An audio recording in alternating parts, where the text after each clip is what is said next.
Hello and welcome to this week's edition of Department in the Spotlight. I'm Captain Lloyd Mack. Along with me is Command Master Chief Tisdale. Today we normally focus on departments, but I would like to say I'm very grateful to have one of our tenant commands. We have Captain Brian Rookie Erickson, who is the CO of CTF 72 and CFAF. So, sir, I'd like to welcome you aboard our show.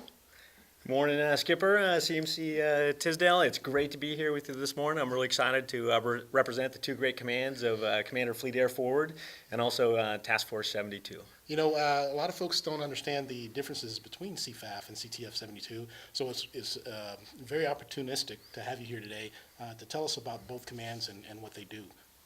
Yeah, absolutely. I'm really excited, as I said, to represent both of the commands. They do such great work, and it's great to give your viewers and the community here at NAF Atsugi a little bit of an appreciation of what they do. So I'll get right into it. Yes, so Commander Fleet Air Forward, or CFAF as it's often referred to around here. As the commander of that unit, I report directly to the Air Boss in San Diego for Naval Air Forces Pacific. CFAF has three primary missions. It does aviation intermediate maintenance. So for your viewers, anything that's beyond the scope of repair for the operational squadron to do, kind of a specialty shop. We do engines and things like that, right, and get the work done and get it back over to the squadron. So aviation intermediate maintenance, aviation supply, so all the repairable parts and all of the things that we stock on the shelves, consumables, oil, things like that. Aviation supply depots do that for us. And then theater logistics. We are the coordinator and the scheduler for all of the theater logistics here in the Western Pacific and 7th Fleet, servicing the Navy with the VR squadrons that fly the C-130, the C-40, and the C-12s to move parts and people around the theater. So I guess that, in all actuality, you task my C-12s. That's right. I hope I do a good job, but absolutely. Yeah. So CFAF is the headquarters for 13 different units across the Western Pacific.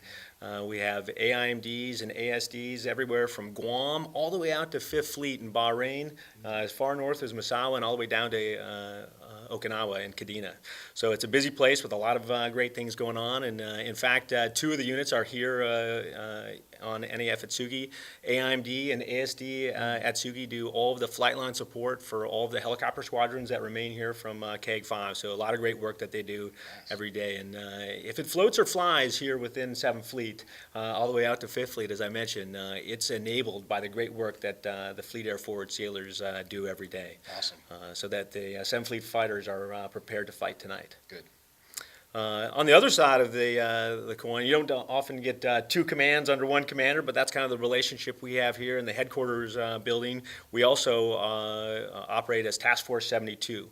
In the Task Force 72 world, I'm the commander for the Maritime Patrol Task Force and responsible to the fleet commander in Yokosuka.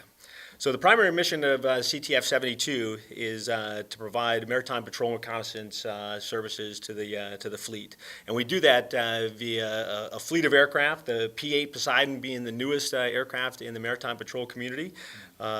Basically a commercialized version of a Boeing 737 built specifically for the United States Navy.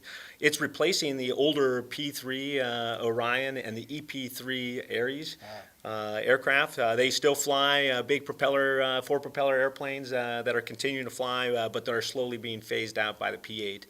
And then exciting times here for the Maritime Patrol community in the 2018 calendar year. We're hoping to have the MQ-4 Triton, which is a maritime version of a Global Hawk unmanned aerial vehicle, also join us. And is that known as BAMS? BAMS was the initial demonstrator that the Navy received, which was the predecessor to our Triton aircraft. And that's going to be home ported out of Guam. And it'll start flying missions hopefully here in 2018. Awesome. So one kind of distinction, you don't see any P-8s or P-3s here for the United States Navy. They're based out of Misawa and Kadena down on the island of Okinawa, and a little bit different than the air wings that are the air wing squadrons that are here with Air Wing 5. These are rotational squadrons that come from CONUS on 6-month deployments. So they come out, fly for 6 months, and then they return back. So you don't see a lot of P-8s and P-3s, unfortunately, here around Atsugi. But I'm always waiting for one to come. So, well, we're bringing you one for Springfest. Awesome. So we're going to have one on static display, a great opportunity, again, for the community to kind of see what the Maritime Patrol forces do. Awesome. So our main missions, if you wonder, what do we do in maritime patrol? Anti-submarine warfare is the bread and butter of the P3, P8, and maritime patrol community. So we go out there, find, track enemy submarines, and if necessary, ready to deploy torpedoes and ordnance on them. We also do a lot of maritime intelligence, surveillance, and reconnaissance. So we're kind of the eyes and ears for the fleet commander, out there watching the adversary, patrolling the seas, and keeping tabs on what's happening out there on the oceans. So we also do search and rescue and humanitarian assistance. So a lot of great capability that we bring to the fight, that we can get out there and look for folks. In fact, we just recently deployed a life raft to some wayward fishermen off the coast of Guam here. So great work being done every day by the Maritime Patrol community. And we are expeditionary by nature, so if the fleet commander needs something, needs eyes on it, we can pack up and go anywhere in the Western Pacific in a moment's notice. We're kind of like the 911 Maritime Patrol Force here in the Western Pacific. That's awesome. Well, Rookie, I really appreciate you coming on the show and giving us a breakdown of both CFAF and CTF 72. It's a pleasure working with you here at NEF Atsugi. And like always, if there's anything I can do or we can do better for your commands, please don't hesitate to ask. Consider you a personal friend, and it's been outstanding having you here, and I look forward to continuing this relationship as we go forward. So with that, we're going to wrap up for Department in the Spotlight.